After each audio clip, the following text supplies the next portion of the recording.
નમસ્કાર, પ્રણામ મિત્રો. જય માતાજી, જય શ્રી કૃષ્ણ. મિત્રો, આજની સ્ટોરી સત્ય ઘટના પર આધારિત છે.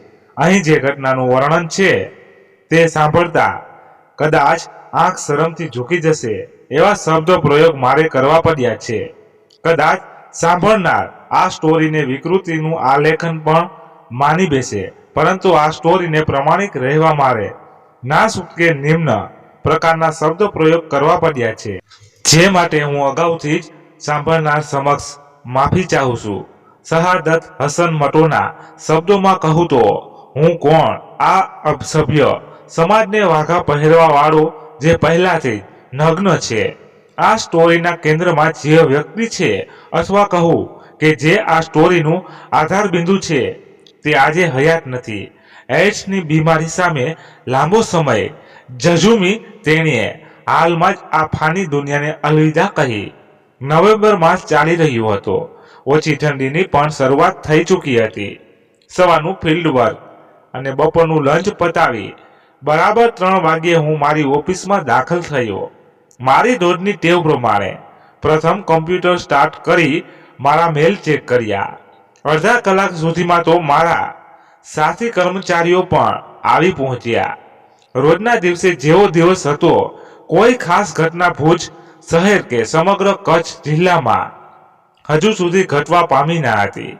અમારી છેલ્લા સમાચાર લેવાની ડેડલાઇન 8 વાગ્યાની હોય છે. બાદમાં કોઈ મોટી ઘટના સિવાય ભાગ્યે જ નાના સમાચારને સ્થાન મળે છે. મેં સવારે કરેલા ફિલ્ડ વર્કમાંથી 3 સ્ટોરીનું મટીરિયલ તારવ્યું. મતલબ કે 3 સમાચાર મારી પાસે હતા. અખબારની દુનિયામાં પત્રકાર જે સમાચાર ખોજી લાવે તે તેની સ્ટોરી કહેવાય. 4 વાગ્યે સરસ મજાની ચાની લિજ્જત માણી મેં સ્ટોરી લખવા માટે મારી જાતને સજ્જન કરી.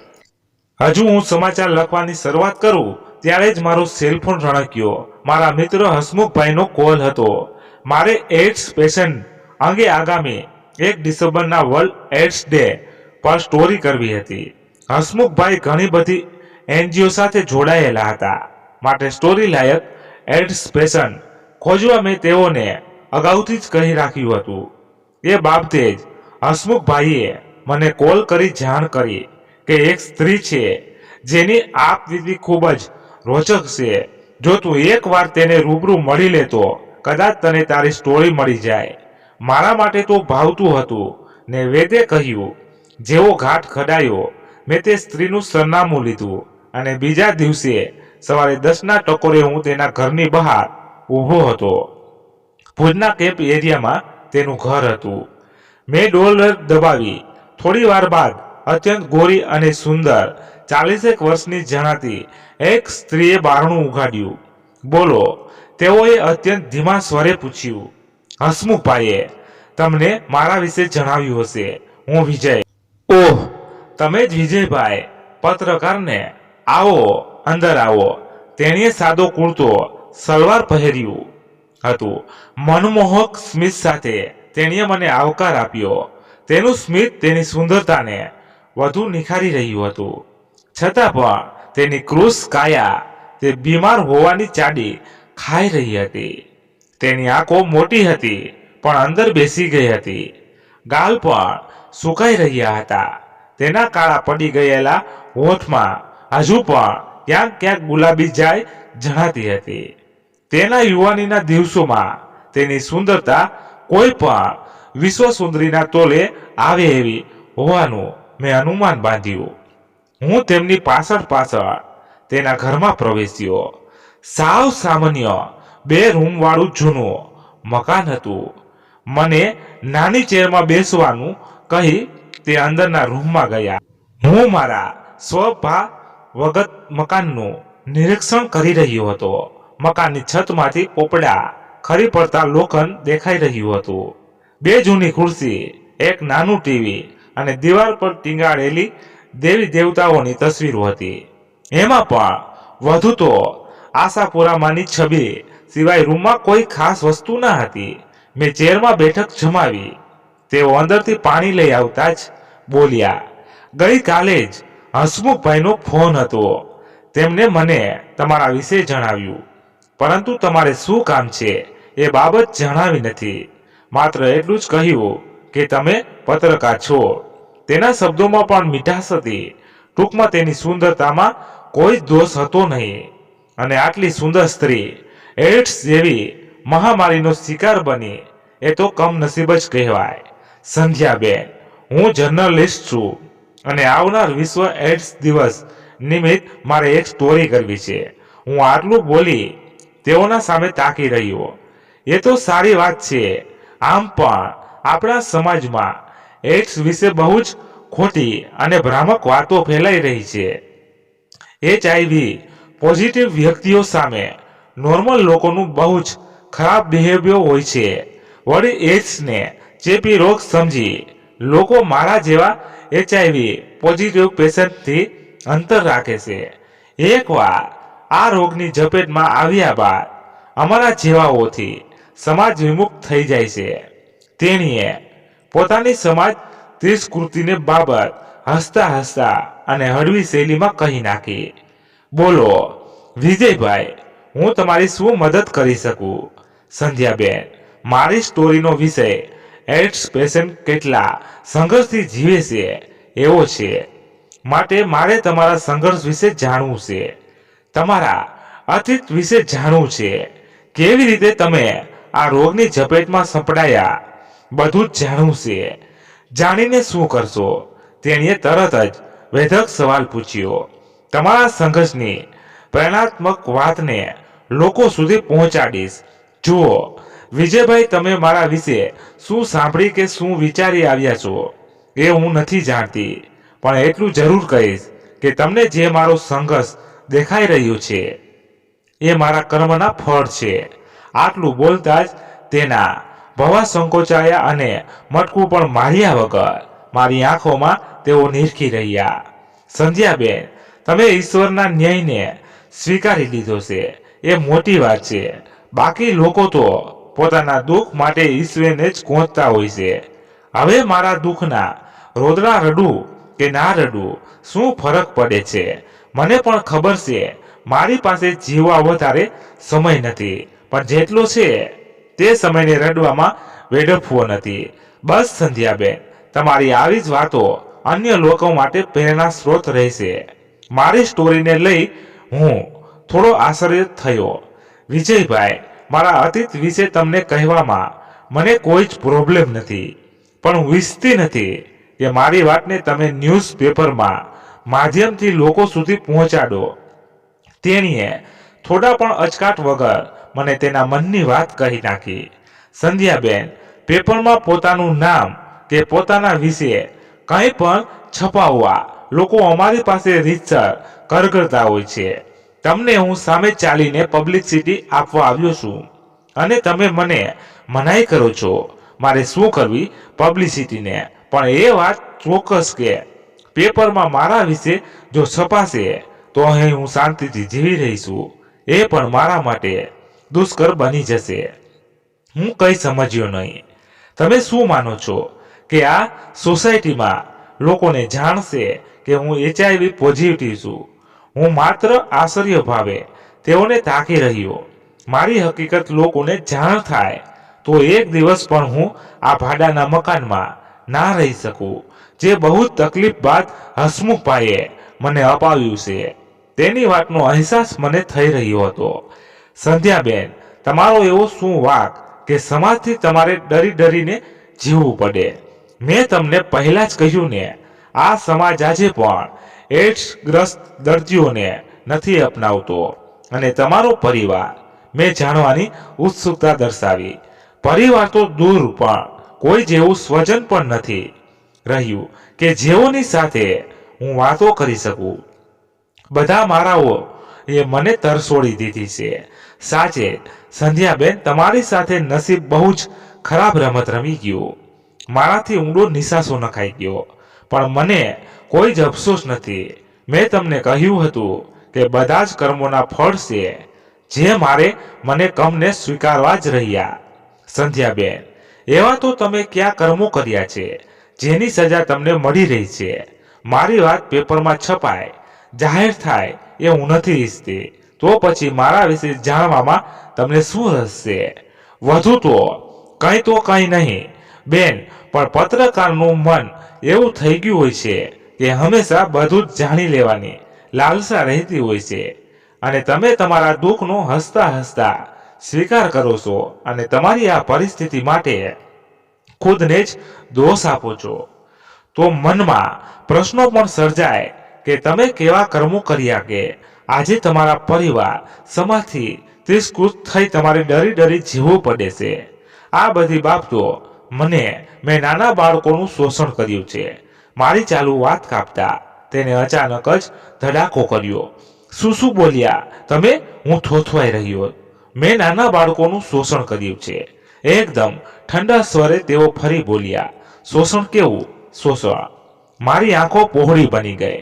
મને તેના શબ્દો પર ભરોસો નહોતો. મેં નાના બાળકો સાથે શરીર સંબંધ રાખ્યો. મેં લગ્ન બહારના સંબંધો રાખ્યા. મેં ઘણા પુરુષો સાથે શરીર સંબંધ રાખ્યા છે. મારી વાસના પરિતૃપ્ત કરવા કાચી વયના બાળકોને પણ મેં નથી છોડ્યા. હજુ પણ તેના ચહેરાના ભાવો પહેલા જેવા જ હતા. મારી આંખોમાં આંખો પરાવી તેઓ બેધડક બોલી રહ્યા હતા. તમે પાગલ છો? શું બોલી રહ્યા છો? એનું ભાન છે તમને? સ્વભાગવત મને થોડો ગુસ્સો પણ આવ્યો. બસ આટલી જ વારમાં મારા પ્રત્યેની દયા ગુસ્સામાં બદલાઈ ગઈ. તેઓ હળવું હસતા બોલ્યા. તમે શું સાબિત કરવા માંગો છો? હું તમને સમજી શકતો નથી. મારે કંઈ જ સાબિત નથી કરવું. મારે કોઈની દયા પણ જોઈતી નથી. હસમુખભાઈએ તમારા વિશે જણાવાયું ત્યારે મેં અનુમાન બાંધ્યું કે તમે મને કોઈ કામ અપાવવા માંગતા હશો. હા, અહીં હું એકલી રહું, નાનું મોટું સિલાઈ કામ કરી મારું ગુજરાન ચલાવું છું. પણ તમે તો તમારા સ્વાર્થ માટે આવ્યા છો, તમારી સ્ટોરી માટે આવ્યા છો. તેઓની વાત તો બિલકુલ સાચી હતી, પણ ત્યારે મને થોડું ખરાબ પણ લાગ્યું. મારા લાયક સિલાઈ કામ જેવું કોઈ કામ હોય તો મને જરૂરથી કહેજો. મારા મોબાઈલ નંબર તો તમારી પાસે છે જ. તેણીએ મારા પ્રત્યુત્તરની અપેક્ષા વગર જ બોલી નાખ્યું. હવે તેઓની સામે બેસવા મારી પાસે કોઈ કારણ ના હતું. તેઓએ આડકતરી રીતે મને જતા રહેવાનો ઈશારો આપી દીધો હતો. મારા મન પર અનેક પ્રશ્નો સાથે મેં વિદાય લીધી. હું મારી ઓફિસ પર આવ્યો, પણ મારા મનમાં વિચારોનું તુમુલ યુદ્ધ ચાલી રહ્યું હતું. વારે ઘડી રહી સંધ્યાબેનના શબ્દો મારા કાનમાં ગુંજી રહ્યા હતા. કેટલી સહજતાથી તેમણે આચરેલા કર્મોની કબૂલાત કરી લીધી. સાચું કહું તો મને વિશ્વાસ જ નહોતો આવી રહ્યો કે તે સાચું બોલી રહ્યા છે, પણ તેમની પાસે ખોટું બોલવાનું પણ કોઈ કારણ નહોતું. મારી મનોસ્થિતિ ડગમગી રહી હતી. હું કંઈ જ નક્કી કરી શકતો ના હતો. છેવટે મેં તેઓને ફરીવાર મળવાનું મન બનાવ્યું. રાત્રિના 1 વાગી ચૂક્યો હતો. હમીરસરના કાંઠે બેન્ચ પર હું અને મારો ઓપરેટ મિત્ર સોનક બેઠા હતા. રાત્રિના હમીરસર તળાવનું પાણી શાંત થઈ ગયું. ભુજ શહેર પણ શાંત પડી ગયું હતું. અશાંત હતું તો બસ મારું મન. તળાવમાંથી આવતી પવનની લહેરકીઓ ઠંડીમાં વધારો કરતી હતી. દિવસભર તો હમીરસર કાંઠે માણસોનો મેળાવડો જામ્યો હોય. સામે જ મ્યુઝિયમમાં પ્રવાસીઓની ખાસી ચહલ પહલ રહેતી હોય, પણ રાત્રે તો અહીં સ્મશાનવત શાંતિ છવાઈ જતી. સોનકના માતા પિતા ન હતા, તેમજ મારી જેમ સિંગલ હોય. ઘરે તેની મોડી રાત સુધી રાહ જોવાવાળું કોઈ જ નહોતું, અને હું પણ મારા પરિવારથી દૂર ભુજમાં એકલો જ રહેતો. સામાન્ય રીતે અમારે ઓફિસ કામ રાત્રિના 12 વાગ્યા સુધી ચાલતું. આખા દિવસની ભાગદોડથી થાકી રિલેક્સ થવા અમે ઘણીવાર મોટી રાત સુધી હમીરસર કાંઠે બેસી રહેતા.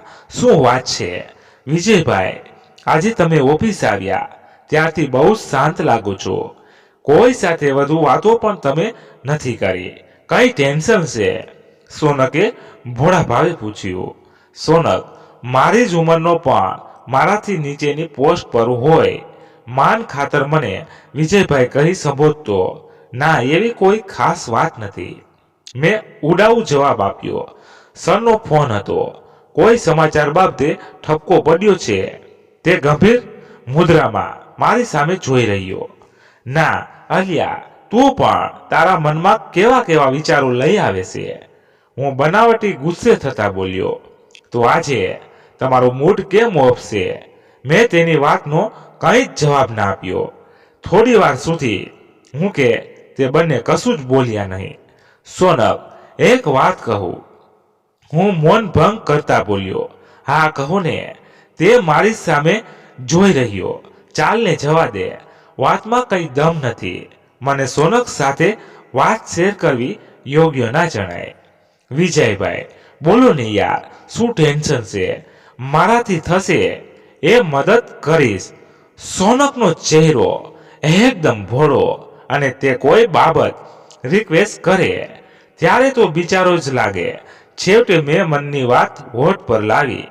તો સાંભળ, આપણે મીડિયાના માણસો સમાચાર માટે જાત જાતના અને ભાત ભાતના લોકોને મળવાનું થાય. અત્યાર સુધીની મારી 3 વર્ષની પત્રકાર તરીકેની કેરિયરમાં આજે જે વ્યક્તિને મળ્યો છું એવા વ્યક્તિને ક્યારેય પણ નથી મળ્યો. કોને મળ્યા? વિજયભાઈ કોણ છે? મારી વાત પૂરી સાંભળ્યા પહેલા જ સોનકે સવાલોનો મારો ચલાવ્યો. કોણ છે? ક્યાં રહે છે? એ તો નહીં કહું, પણ તું મારા એક સવાલનો જવાબ આપ. હા પૂછો ને. આપણે ઘણીવાર સાંભળીએ છીએ કે બાળકો પર રેપ થાય છે અથવા તો સેક્સ્યુઅલ હેરેસમેન્ટ થયું હોય. એવા બનાવો પણ બનતા જ હોય છે. તેવા કિસ્સામાં આપણા ગંદા કામો કરનારા પુરુષ જ હોય છે. પણ ક્યારેય કોઈ સ્ત્રી આવું કામ કર્યું હોય એવું તે સાંભળ્યું છે? એટલે તમે કહેવા માંગો છો કે કોઈ સ્ત્રીએ પુરુષ પર રેપ કર્યો હોય એવું? સોનક બોલ્યો. ના એવું નહીં, પણ સ્ત્રીએ બાળકો સાથે આ પ્રકારનું કોઈ ગંદુ કામ કર્યું હોય એવો બનાવ તારા ધ્યાન પર કદી આવ્યો? થોડી વાર વિચારીને સોનક બોલ્યો. ના, એવું તો મેં ક્યારેય પણ સાંભળ્યું નથી. હકીકતમાં તો આવું બને પણ નહીં. ફિલ્મોમાં આવું હોય. અચ્છા, તો હજુ એક સવાલનો જવાબ આપ. કોઈ સ્ત્રી આવું દુષ્કામ કરી તેને બેધડક કબૂલાત કરે? ના, આવું તો બને જ નહીં. વિજયભાઈ, ચાલો આપણે માની પણ લઈએ કોઈ સ્ત્રીએ આવું દુષ્કામ કર્યું હોય, પરંતુ તેને કબૂલે તો નહીં જ. કેમ કે પુરુષથી વધુ સ્ત્રીઓ શરમના દાયરામાં જીવતી હોય છે. હું પણ એવું જ માનું છું. સોનક, માટે સવારથી આ બાબતે વિચારોના ચક્રારે ચડ્યો છું. હું લાંબો શ્વાસ ખેંચતા બોલ્યો. પણ સોનક, એ સ્ત્રી પ્રોસ્ટિટ્યુટ હોવી જોઈએ, તો જ આટલી બેશરમથી આવી વાતોથી કબૂલાત કરે. પ્રોસ્ટિટ્યુટ એટલે શું વિજયભાઈ? આટલું પૂછીને મારી સામે તાકી રહ્યો. સોનક, સાચે તું ભોળો છો. પ્રોસ્ટિટ્યુટનો મતલબ તને નથી ખબર? પ્રોસ્ટિટ્યુટ એટલે રૂપજીવીની ગણિકા, અને સાદી ભાષામાં કહું તો વેશ્યા. હા, એવી સ્ત્રી આ રીતે શરમ છોડી પોતે કરેલા દુષ્કામની કબૂલાત કરે. પણ કોણ છે એ? સોનકે પૂછ્યું. કઈ નહીં, છોડ એ વાતને. બીજી વાત કર. મેં વાતને અહીં જ પૂર્ણ કરવાનું મુનાસિબ માન્યું. કહો તો ખરા, કોણ એ સ્ત્રી છે જેણે આવું કર્યું? અહીં ભુજમાં છે. સોનકે જાણવાની તાલાવેલી જાગી. મને પણ ખબર નથી સાચું શું છે અને ખોટું શું છે. મેં વાતને સમાપ્ત કરવા કહ્યું. છતાં કંઈક તો કહો. સોનક મારો પીછો સરળતાથી છોડે એવો ના હતો. તું હવે બસ કર ને સમય આવે તને કહીશ. પહેલા હું તો પૂરું જાણી લઉં. ફરી હું બનાવટી ગુસ્સા સાથે બોલ્યો. સારું, તો જેવી તમારી મરજી. સોનકનું મન પડી ગયું.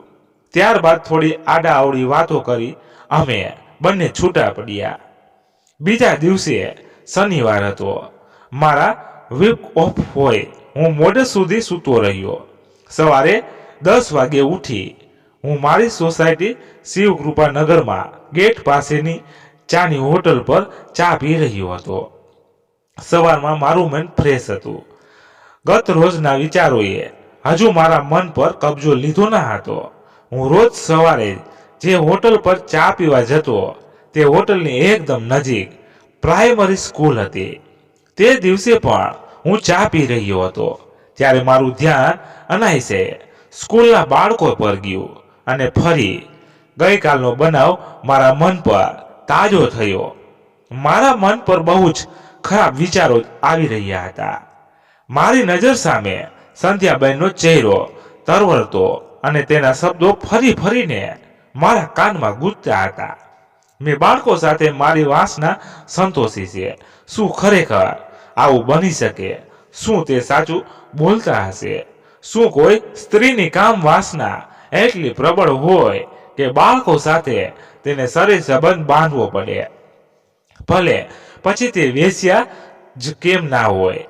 લાજ શરમ નેવે મૂકી બેધડક તે પોતે કરેલા કારનામા કબૂલ કરી ગયા. તે સ્ત્રી હતી એટલે મેં સ્ત્રી દાક્ષિણ્ય જાળવ્યું. જો તે પુરુષ હોત તો મેં તેને સારો એવો મેથી પાક ચખાડ્યો હોત. ગઈકાલથી પણ વધુ આજે મને ગુસ્સો આવી રહ્યો હતો.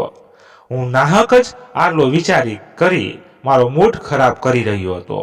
મેં મારા મનને એવું સમજાવવાની કોશિશ કરી કે છોડને જે હોય તે, મારે શું, હું તો સ્ટોરી માટે ગયો હતો. મારું કામ તો થયું નહીં. મારે મારી સ્ટોરી પર ફોકસ કરવો જોઈએ.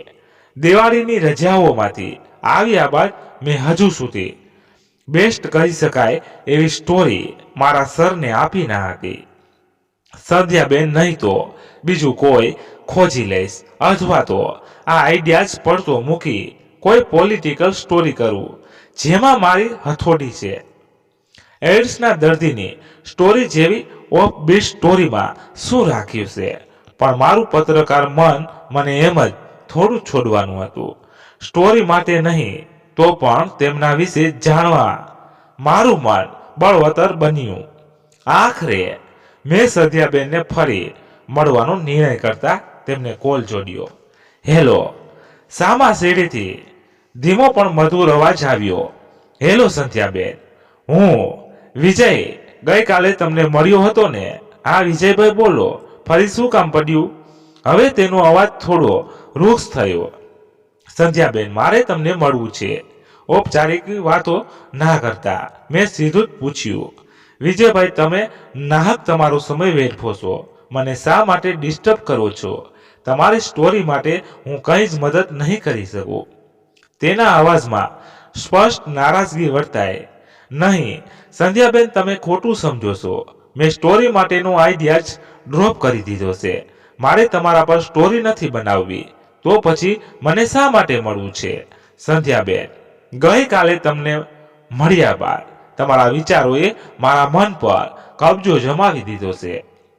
ગઈકાલે જે તમે કન્ફેશન કર્યું અને મને ગળે ઉતરવું જ નથી, છતાં પણ તમારા વિશે જાણવાની મારી ઉત્કંઠાને પણ સમાવી શકતો નથી.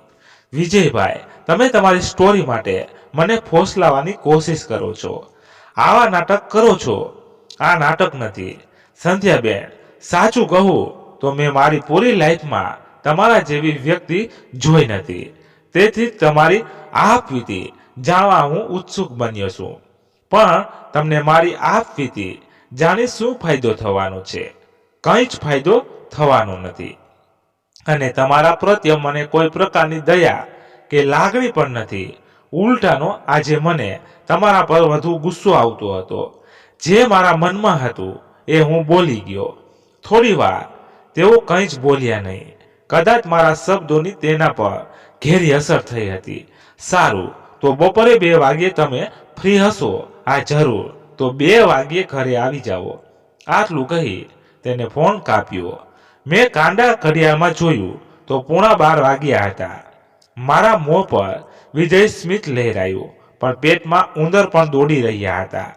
માટે મારે પહેલા પેટ પૂજા કરવી હતી. ઇન્દ્રાબાઈ પાર્ક પાસેની જૈન ભોજનાલયમાં જમી હું બહાર નીકળ્યો તો 1:30 વાગી ચૂક્યો હતો. ભુજમાં મારે જમવાની ભારે તકલીફ વેઠવી પડતી હતી. કોઈ જ સારી હોટલ કે રેસ્ટોરન્ટ ના હતું કે જ્યાં સ્વાદ સાથે સ્વાસ્થ્ય પર ભોજન મળી રહે.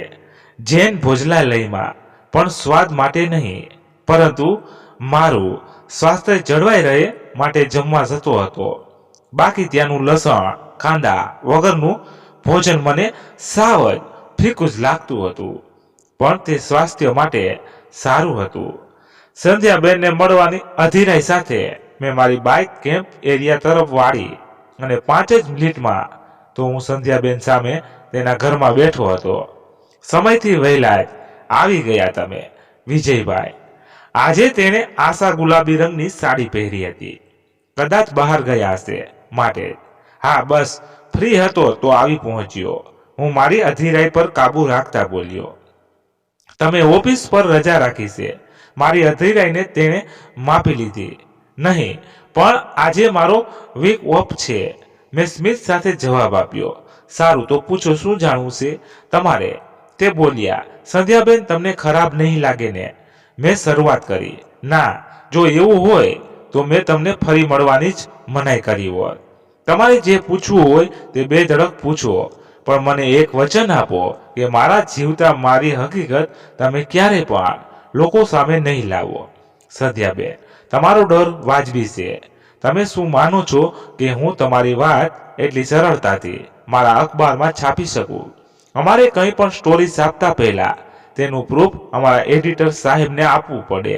તમે જે કંઈ પણ કહો તેનું તમારા શબ્દોમાં રેકોર્ડિંગ અથવા તો તમારા સંમતિ પત્ર આપવો પડે.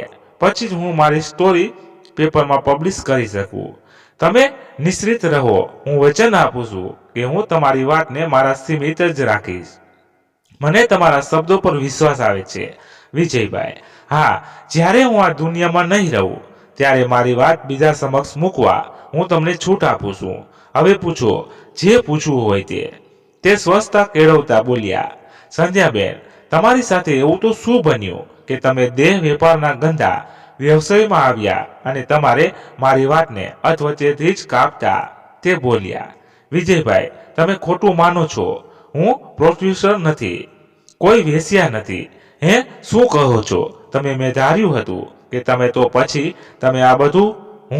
હું તો બહુ સુખી સંપન્ન પરિવારમાં જન્મી હતી, પણ એક વેશ્યાથી પણ હું તુચ્છ હતી.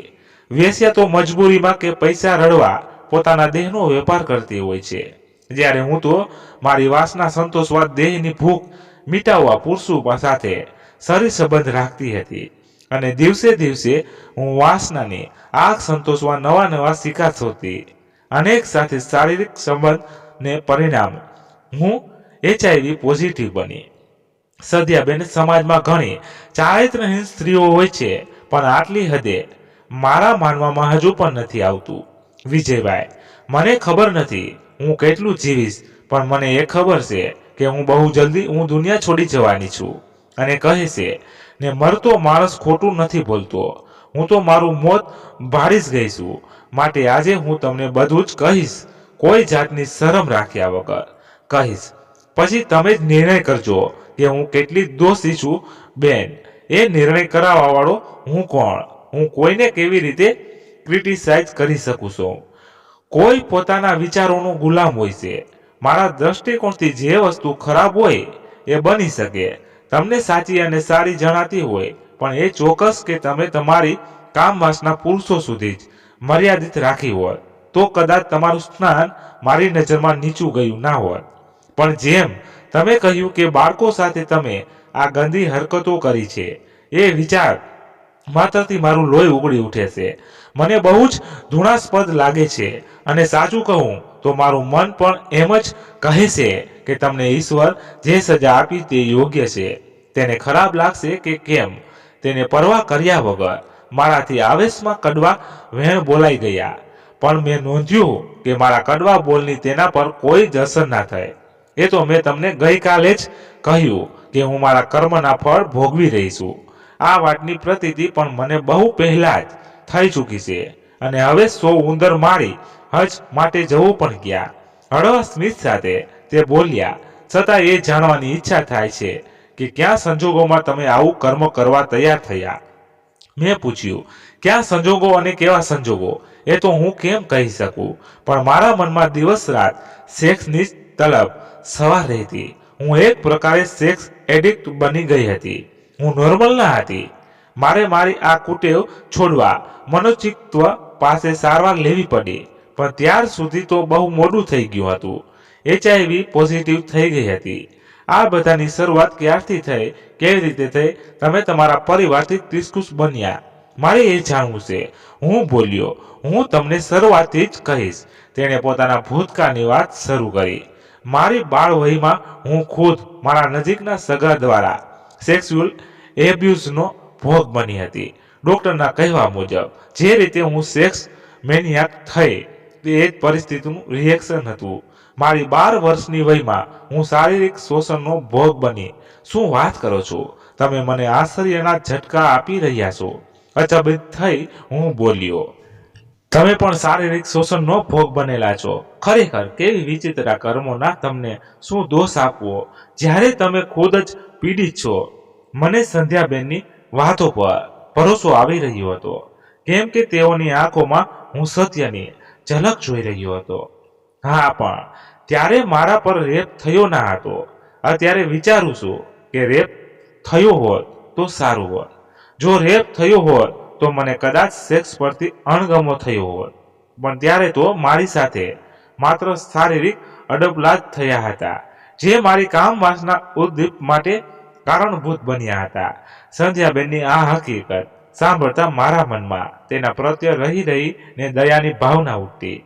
માત્ર 12 વર્ષની બાળકી કામત પુરુષનો શિકાર બની, અને તેનું રિએક્શન એવું આવ્યું કે તે માસૂમ બાળકીની મનોસ્થિતિ સમૂળગી બદલાઈ ગઈ અને તે સેક્સ મેનિયાક બની ગઈ. કેવી કરુણતા! સંધ્યાબેન, હવે તમારા તરફથી મારી દ્રષ્ટિ થોડી બદલાઈ છે અને તમારા પર દયા પણ આવે છે. મારી વાતની તેના પર કોઈ દર્શન નથી.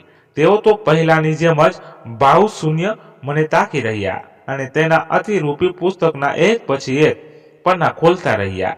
એ દિવસ 4 કલાક સુધી સંધ્યાબેન મને તેની આપવીતી જણાવી.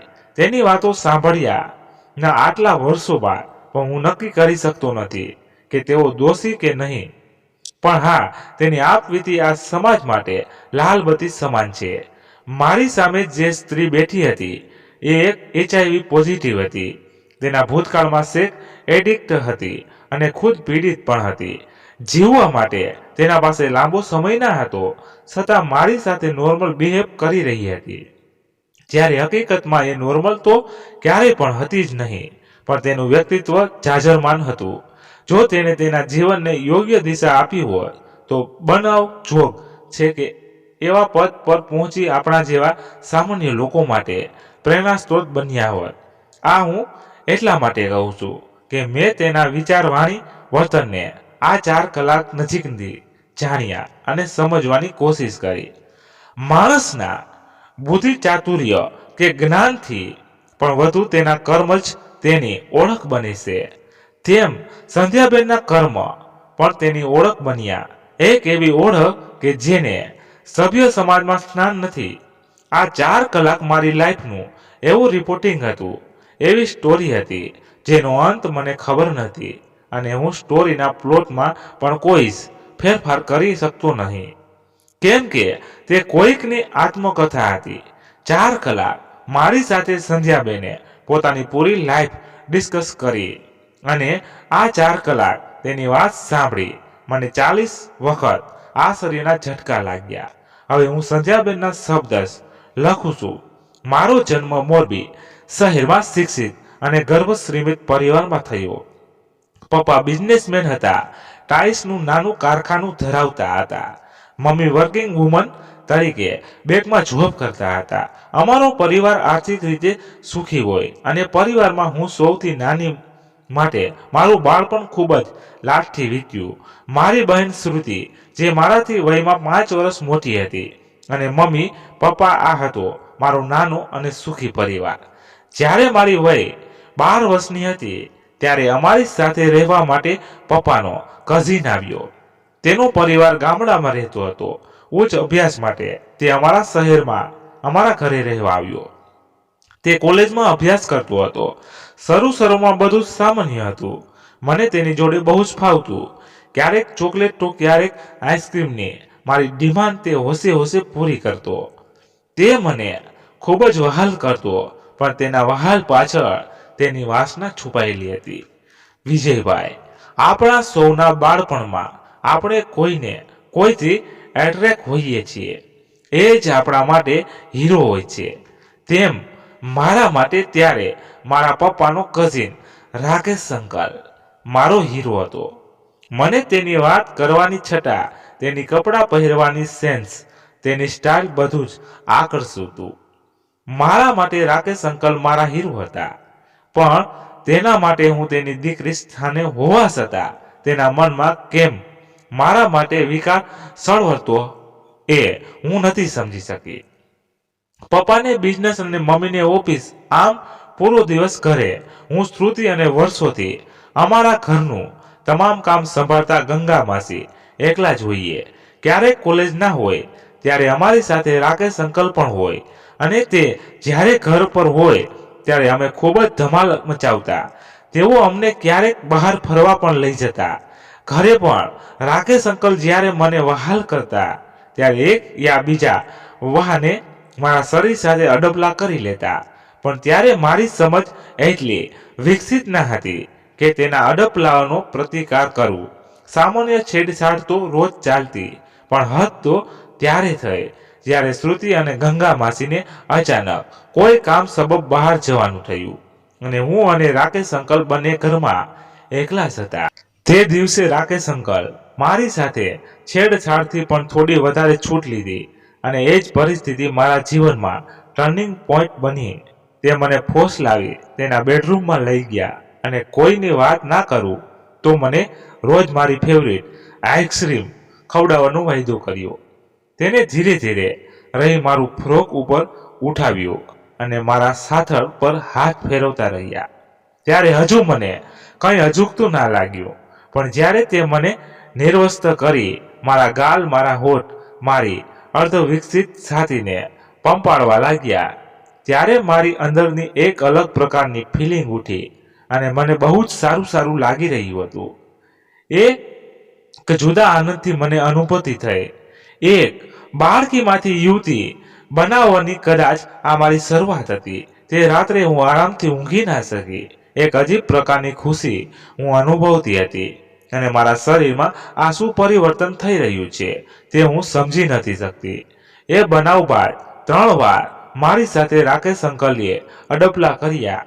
તેમણે મારા શરીર સાથે શારીરિક રમત રમી, બસ સેક્સ કર્યું નહીં, એટલું જ બાકી રાખ્યું. આ બધું 4 માસ ચાલ્યું.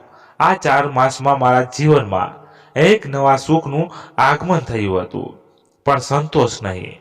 મારો જીવ હવે બેચેન રહેવા લાગ્યો. મને રાકેશ અંકલ સાથે શારીરિક રમત બહુ જ પસંદ પડવા માંડી. હવે મારી ઈચ્છા જાગૃત હતી કે અંકલ મને વહાલ કરે, તેના બાહુપાસમાં મને સમાવે અને મારા શરીરને પંપાળે. અને એક દિવસ મેં અચાનક મારા પેટમાં ખૂબ જ દર્દ અનુભવ્યું. મારા પેટમાં દર્દ થઈ રહ્યું હતું. હું સમજી નહોતી શકતી કે આ શું થઈ રહ્યું છે. તે સવારે હું ઊંઘીને ઉઠી તો મારા બેડ લાલ ડાઘથી ભરાઈ ગયો. મારા અંડરવેર પણ લાલ થઈ પડ્યા. શ્રુતિ મારી સાથે જ મારા બેડમાં સૂતી હતી. લાલ ડાઘ જોઈ હું ગભરાઈ તો શ્રુતિ પણ સફાળી જાગી ગઈ. તેણે પણ બેડ પર પડેલા લાલ ડાઘ જોયા તો તે પરિસ્થિતિ પામી ગઈ. તેણે મમ્મીને વાત કહી. મમ્મી પણ સમજી ગયા. મમ્મીએ મને એકાંતમાં બોલાવી કહ્યું, સંધ્યા, દરેક છોકરી ઉંમર લાયક થતાં તે રજસ્વા બને. આ નિશાની છે કે આપણે સ્ત્રી જાત છીએ. આવું તારા સાથે દરેક મહિને થશે. શ્રુતિ દીદી સાથે પણ થાય છે. દરેક સ્ત્રી સાથે થાય છે. તેમાં ગભરાવાની જરૂર નથી. મહિનામાં આ 5-7 દિવસો કેવી રીતે પોતાની જાતનું ધ્યાન રાખવું એ મમ્મીએ મને સમજાવ્યું. દરેક માં તેની પુત્રીને સમજાવે છે. હું રજસ્વા બની એ મમ્મીને ચિંતા નહોતી, પણ હું બહુ જલ્દી રજસ્વલા બની એ થોડું તેના માટે ચિંતાનું કારણ હતું. જેથી મમ્મી અને એક લેડી ડોક્ટર પાસે લઈ ગયા. તેમણે મારી તપાસ કરી. મારા મમ્મીને કહ્યું કે આ કોઈ ચિંતાનું કારણ નથી. કોઈ બાળકી વહેલા રજસ્વલા બને, કોઈ મોડી, બધું શરીરના હોર્મોન્સ પર ડિપેન્ડ કરે છે. આ બાબત ત્યારે તો મને ખાસ ના જણાય, પણ વર્ષો બાદ જ્યારે હું મારા એડિક્શનથી છૂટવા મનોચિત પાસે ગઈ અને મારી તમામ હકીકત તેઓ સમક્ષ વર્ણવી, ત્યારે તેઓ એ કહ્યું કે મારી સાથે જે પ્રકારના શારીરિક અડપલા થયા હતા તે મારી કામ ઉત્તેજના જણાવવા માટે કારણભૂત હતા અને તેના લીધે જ હું વહેલી રજસ્વા બની, કેમ કે એક સ્ત્રીના મનમાં વિચારો સ્પષ્ટ રીતે શારીરિક અસર દેખાડવા વગર રહે નહીં. હવે હું એક બાળકી માટે યુવતી બની રહી હતી. મારા શરીરમાં હોર્મોન્સ પરિવર્તિત થવા લાગ્યા અને તેની અસર મારા શરીર પર પણ વર્તાઈ રહી હતી. તેમજ મારી મનોસ્થિતિમાં પરિવર્તન આવી રહ્યું હતું. શરમ અને મર્યાદા જે કોઈ પણ સ્ત્રીનું ઘરેણું હોય છે તે હવે અનુભવવા લાગતી હતી. સાથે સાથે રાકેશ અંકલ દ્વારા થઈ રહેલ પેલી રમત પણ મને બહુ જ પસંદ પડવા માંડી. હું રાહ દેખતી કે અંકલ ક્યારે આવી મને વહાલ કરે, પણ અમારી આ રમત વધુ સમય ના ચાલી અને એક દિવસ ઘરના સભ્યોને આ ચાલી રહેલી હરકતોની જાણ થઈ. હું સોંધ્યાબેનને સાંભળી રહ્યો હતો. જ્યારે તેણે પોતાની વાત શરૂ કરી ત્યારે મેં ધાર્યું હતું કે તેની સાથે બાળવયમાં જે પ્રકારે શારીરિક છેડછાડ થઈ તેનું પરિણામ કરુણ આવ્યું હશે, પણ મારી ધારણા ઠગારી નીવડી. તેમની આપવીતીમાં મને હજુ સુધી કરુણ રસ ના જણાયો. ઉલટાનું તેના અંકલ દ્વારા થઈ રહેલા અડપલા ખુદ તેઓને પસંદ હતા. હું તેમના સારા કે ખરાબ કેરેક્ટરને જજ નથી કરતો, કેમ કે તેમની વય જે એટલી નાની હતી કે સારા નરસાનું તેમને ભાન ના હોય. સંધ્યાબેનની વાત આગળ ચલાવું છું. રાકેશ અંકલની હરકતો મને ગમવા લાગી. હું તેઓને લગભગ પ્રેમ જ કરવા લાગી હતી. જો કે એ મારો પ્રેમ હતો કે આકર્ષણ એનો ફરક તો એ ઉંમરમાં કેવી રીતે નક્કી કરી શકું. બસ તેઓનું સાનિધ્ય બહુ જ ગમતું. તે ક્યારેક થોડા દિવસો માટે પણ તેઓના ઘરે ગામડે ચાલ્યા જતા ત્યારે મારું મન ઉદાસ થઈ જતું, જાણે હું મારો આનંદ મારી ખુશી ખોઈ બેસતી અને તેઓના ફરી અમારે ઘરે આવતા જ મન નાચી ઉઠતું. અમને જ્યારે પણ તક મળતી ત્યારે અમે અમારી રમત રમતા હતા. રાકેશ અંકલે મારી સાથે જે હરકતો કરી તેની યોગ્ય તો કદાપી ના ઠેરાવી શકાય, પરંતુ સાથે એ પણ હું સ્વીકારું છું તેઓએ મારી સાથે અડપલાથી વધી સેક્સ તો ક્યારેય પણ કર્યો જ ના હતો.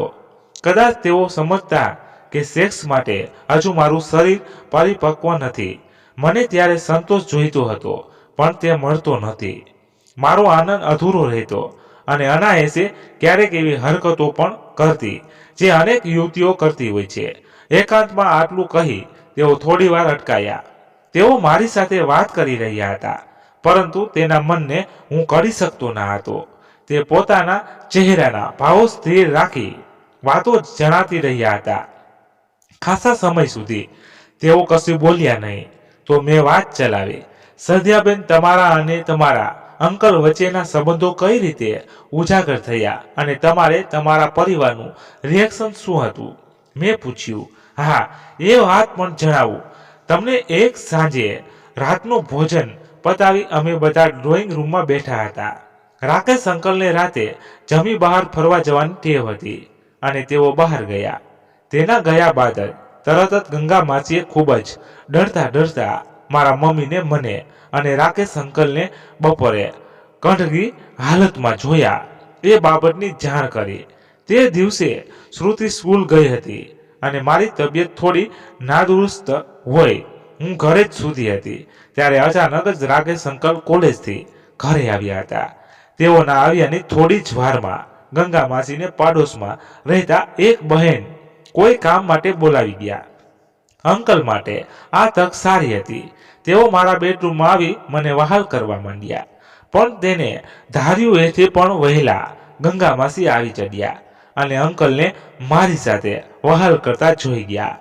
અંકલ પણ પામી ગયા કે ગંગા માસી પાસે તેની ચોરી પકડાઈ ગઈ છે અને તેઓ મને રમાડતા હોવાથી સફાઈ આપી. ત્યારે હાલ તો ગંગા માસી કંઈ જ બોલ્યા નહીં, પરંતુ રાકેશ અંકલની સફાઈ તેના ગળે ના ઉતરી. બાદમાં રાત્રે મમ્મીને તમામ વાત જણાવી. મમ્મીને પહેલા તો ગંગા માસીની વાત પર ભરોસો જ ના આવ્યો. મમ્મીએ મને તેઓના રૂમમાં લઈ ગયા અને મને ફોસલાવી રાકેશ અંકલ મારી સાથે કેટલા દિવસોથી શું કરતા હોય છે એ બધું જણાવ્યું.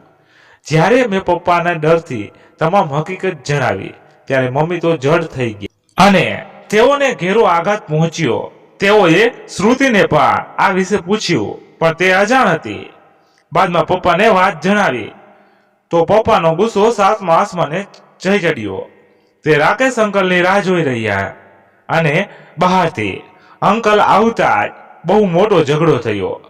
પપ્પાએ અંકલ પર હાથ ઉઠાવ્યો. અરે બહુ મારામારી થઈ અને જો મમ્મી અને ગંગા માસીએ પપ્પાને રોક્યા ના હોત તો પપ્પા અંકલની કેવી હાલત કરી હોત એ તેમનો ગુસ્સો જોઈ હું કલ્પી શકું છું. એ રાતે પપ્પા મમ્મીએ પોલીસ ફરિયાદ કરવાનું પણ વિચાર્યું હતું પણ મને એવું કરતા બદનામીનો વધુ ડર લાગ્યો. ફરિયાદ ના કરી. પપ્પાએ અંકલને ઢોર માર મારી ઘરમાંથી રાતે જ કાઢી મૂક્યા. ત્યારે આ ઘટનાની ગંભીરતાથી અજાણ હું એટલું જ સમજી શકી કે અંકલે કંઈક બહુ મોટી ભૂલ કરી છે જેનું પરિણામ આ હતું. તે રાતે મારો પૂરો પરિવાર જાગતો જ રહ્યો. સૌના મોં જાણે સિવાય ગયા. કોઈ એકબીજા સાથે વાતો કરવાનું તો દૂર પણ આંખ પણ મેળવી શક્યા ન હતા. બધા એમ જ બેઠા હતા. ત્યારે જ અચાનક મમ્મી ઊભા થયા અને પપ્પાને કહ્યું કે અત્યારે જ ડોક્ટર પાસે જવું પડશે. પપ્પાના જ મિત્ર વર્તુળમાં એક ડોક્ટર હતા. હું પપ્પા અને મમ્મી રાત્રે તેઓની હોસ્પિટલ પહોંચ્યા. મારી તપાસ માટે મને લઈ જવામાં આવી.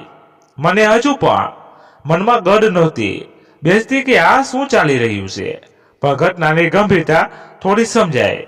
મમ્મીના આંખમાંથી આંસુ બંધ નહોતા થઈ રહ્યા. પપ્પાના ચહેરા પર આવી લાચારી મેં પહેલા ક્યારે પણ જોઈ નહોતી. એક દીકરીના બાપ થઈ તેઓ કેટલા લાચાર હતા એ હું હવે સમજી શકું છું. કેમ કે ત્યારે તેઓની સ્થિતિ એવી હતી કે તે સહન પણ કરી શકતા ન હતા અને કશું જ કરી શકતા ન હતા. તેઓના મનનો ઉચાર મેં જોયો હતો. મારી સાથે શેક થયું હશે એ ડર મારા મમ્મીના મનમાં હતો પણ જ્યારે ડોક્ટરે જણાવ્યું કે મારી સાથે શેક નહીં પણ ફિંગર થયું છે ત્યારે મમ્મી પપ્પાને થોડી રાહત થઈ. એ બનાવ બાદ મમ્મીને તેઓની જોબ છોડી દીધી. પૂરો સમય મારી સાથે રહેવા લાગ્યા. પપ્પા પણ પરિવારને સમય ફાળવવા લાગ્યા. પૈસા કમાવાની લાઈમાં તેઓએ શું ગુમાવ્યું તેનું કદાચ તેને ભાન થયું. મારું એડમિશન પણ મારી સ્કૂલમાંથી રદ કરી ગર્લ્સ સ્કૂલમાં કરાવી આપ્યું. મમ્મીએ જ મને સ્કૂલ છોડવા લેવા આવતા. લગભગ 2 વર્ષ સુધી આ બનાવ પૂરો પરિવાર પર હાવી રહ્યો. મારું ખૂબ જ ધ્યાન રાખવામાં આવતું. આ તરફથી મારી હાલત ખૂબ જ વિચિત્ર સ્થિતિમાં પહોંચી. હું એકલી અને ગુપચુપ રહેવા લાગી. મને રાકેશ અંકલની યાદ આવતી. અમે સાથે વિતાવેલો સમય યાદ આવતો. મારી ઈચ્છાઓને મારા મને બાંધી લીધી હતી. જાણે હું મારી ખુદની જ કેદમાં જકડાઈ હોય એવો અહેસાસ થતો. મારે આ કેદમાંથી છૂટવું હતું. રાકેશ અંકલ જેવો કોઈ પુરુષ મને પ્રેમ કરે એવું હું રોજ જંગતી. મારા ચોથે તરફ મારી પરિવારની સુરક્ષા વચ્ચે હું ગુંગળામણ અનુભવતી હતી. બીજા 2 વર્ષ આમ જ નીકળી ગયા. ધીરે ધીરે મમ્મી પપ્પાના માનસ પરથી પેલી રાકેશ અંકલની ઘટના વિસ્મૃત થવા લાગી. ઘરમાં પણ ફરી વહેલા જેવું નોર્મલ વાતાવરણ થઈ ગયું. બધું શાંત સીધું અને નોર્મલ ચાલી રહ્યું હતું પણ હવે હું નોર્મલ ના રહી હતી. આ 4 વર્ષોમાં મારા હૃદયમાં દબાયેલી આકાંક્ષા બહાર નીકળવા તડપતી હતી. મારું 12th કમ્પ્લીટ થતા કોલેજમાં મારું એડમિશન થયું. કોલેજનું વાતાવરણ હળવું હતું. અહીં થોડી સ્વતંત્ર અનુભવતી પણ હવે મારે પ્રેમ જોઈતો હતો. મારા શરીરને પ્રેમ જોઈતો હતો. તેના માટે મારી આંખોએ ખોજ શરૂ કરી. લગભગ 6 મહિના કોલેજમાં એમ જ પસાર થયા. પરંતુ જ્યારે કોલેજ તરફથી સિમલા જતી ટૂરમાં હું પણ સહભાગી બની અને સિમલાના મારા અને આકાશ વચ્ચે પ્રેમના બીજ રોપાયા. ત્યારે મારા શરીરને એક પુરુષ પ્રેમ મળ્યો. એક પુરુષનું શરીર મળ્યું અને અવર્ણનીય સંતોષ હું પામી. જે સુખને હું છેલ્લા 4 વર્ષથી ઝંખતી એ સુખ મને આકાશે આપ્યું. મારા અને આકાશ વચ્ચે ફિઝિકલ રિલેક્શન પણ રોમેન્ટિક રીતે થયા. આ પહેલ પણ મેં મેસ કરી હતી. આકાશે તો કદી વિચાર્યું પણ નહીં હોય કે એક સુંદર યુવતીનું શરીર તેને બહુ જ આસાનીથી મળી જશે. મેં શિમલાની ટૂર મારા માટે રોમાંચક બની રહી અને મારી લાંબા સમયની તૃષ્ણા છેવટે તૃપ્ત થઈ. મિત્રો, આજની વાર્તા આપણે અહીંયા જ વિરામ આપીએ છીએ. હજી આ વાર્તા અધૂરી છે અને આનો બીજો ભાગ તમારે સાંભળવો હોય તો તમને કોમેન્ટ દ્વારા જણાવજો. એટલે કોમેન્ટમાં કહો એટલે અમે જલ્દી આનો બીજો ભાગ જલ્દી લાવીએ. ધન્યવાદ. અને અમારી વાર્તા પસંદ આવી હોય તો લાઈક અને શેર જરૂરથી કરજો અને ચેનલને સબસ્ક્રાઇબ તો જરૂર જ કરજો. તો ચાલો ફરી મળીએ બીજા ભાગ સાથે. ત્યાં સુધી બધા મસ્ત રહો, તંદુરસ્ત રહો અને અમારી કોઈ જાતની ભૂલ થઈ હોય તો અમને માફ કરતા રહેજો. તો મિત્રો, આવી સારી નવી વાતો આપણે લાવતા રહેશું. તો આમાં મિત્રો મારે થોડાક ગંદા શબ્દોનો પણ પ્રયોગ કરવો પડ્યો છે. એ તો પહેલા હું માફી માંગી ચૂક્યો છું અને હજી પણ હું માફી માંગુ છું. તેના બદલ સોરી. તો આ વાર્તા આગળ વધે તેમ નથી.